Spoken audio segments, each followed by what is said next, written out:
Waterwight, Book 1, Chapter 19. Compass in hand, Celeste maintained her northern bearing and flew through the night faster than she thought possible, trying not to worry about leaving her lost friends and Nick alone in the sickening darkness, miles and miles from the village. She wondered what might have happened if she hadn't visited Teresa before leaving. What, on the other side, could be more urgent than finding Orville in Chimney? Nick had to keep everything from moving while she was gone. The fissures were far from the water's edge, but the ooze had taken over more land. How long would it be before it spilled into the gaping veins?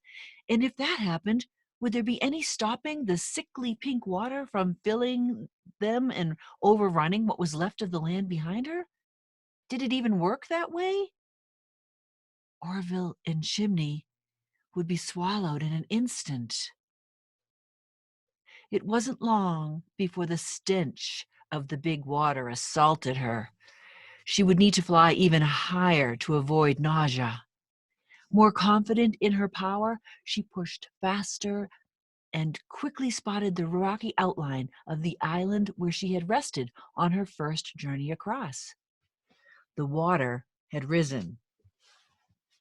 My name tag, she thought, and within moments she was standing on the spot where she had written in her diary. She wolfed down one of the strange food items while searching for the small white strip, but it was nowhere to be found.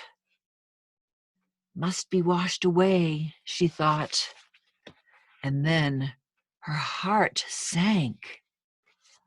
A jarring whoomp shook the small island, and an immediate feeling of sadness washed over her. She heard a huge wave crash against the ground below, and it felt like her heart dropped into her stomach. The rising knot in her throat stopped her from swallowing the chewy gourd. Without a moment's hesitation, she was airborne and speeding toward the precipice above Old Man Massive, convinced he would tell her what had just happened. Apprehension mingled with a longing to be somewhere familiar. Her home in the north was gone, probably with the others, she remembered, and she was plagued with fear that her memories would fade. And where, oh, where was her trusted companion? Celeste, It was him. Orville, I hear you, she relayed, and the pull to return was strong. She hovered, straining her ears, straining her mind. Not yet, ma petite. He sensed her intention. Keep going. You must save. Celeste waited, but heard no more. The uncertainty was too much to bear, but at least she knew he was live. He sounded weak. I'll return in a flash, she told him, hoping he would hear. Nick is looking for you. She didn't think he could hear her anymore, but she would keep trying to make contact. In the distance, the treetops barely rose above the steaming vapors. Beyond them, the precipice emerged. Submerged in belching water, the land between the forest and the cliff reeked. Movement along the ridgeline caught her eye. Something was pacing back and forth, and then two silhouettes froze in place, their attention focused to the south. Mournful howls shattered the night. It was Ranger and Floyd. You came back, Ranger said when she landed. Floyd fidgeted by his side, whimpering softly.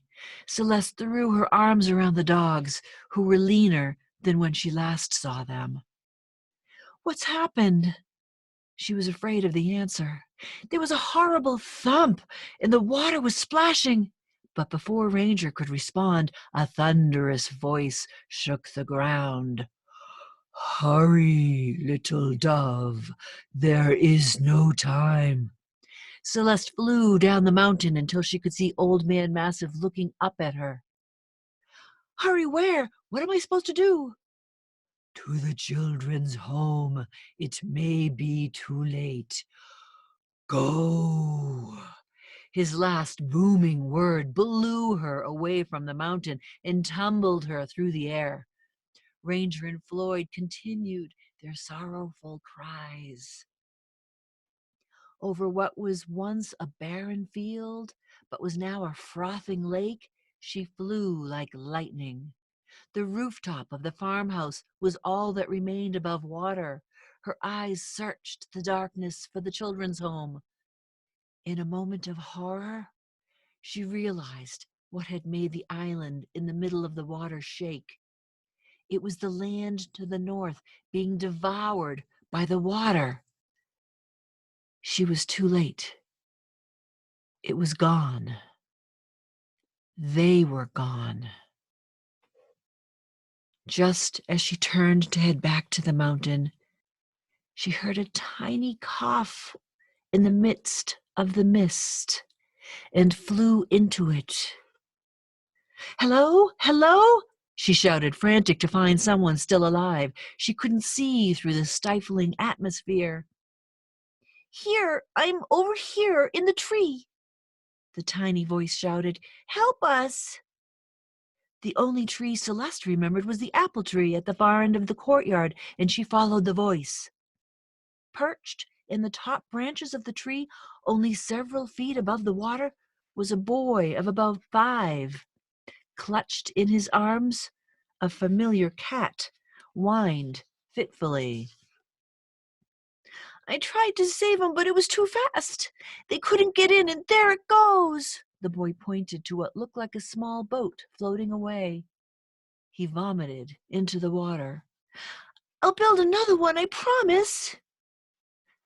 Let's talk about that a little later, okay? What's your name? She reached for him through the branches. The water level was steady, but they needed to escape the choking mist. Bridger, he said, holding tightly to the cat with one arm and reaching for her with the other. I don't feel so good. Okay, Bridger, here we go. Celeste whisked both boy and cat into the dry night air above the steamy shroud. Don't be scared, okay? I ain't no fraidy cat, but she might be. He looked at the cat. Ouch! The cat dug its claws into the boy's chest, its eyes wide, and when Celeste followed the cat's gaze, she saw an enormous wave building behind them. We're almost there, Celeste told him, flying as high as she could to avoid the advancing wall of water. She could see Ranger and Floyd watching from atop Old Man Massive's nose. The crest of the wave splashed against her foot, and she heard a child laughing. What's so funny? She asked Bridger. What you mean? He asked, sounding confused. The wave crashed below them, and a moment later they were on the ground with Ranger and Floyd and Old Man Massive. She set the boy down gently. The cat leapt from Bridger's arms and sauntered over to the anxious dogs. Ranger, Floyd, the cat addressed the dogs, her tone somber. Eenie, they echoed. They can talk! Bridger's eyes grew wide. I'm tired. What do we do now? I don't know, Bridger. I honestly don't know.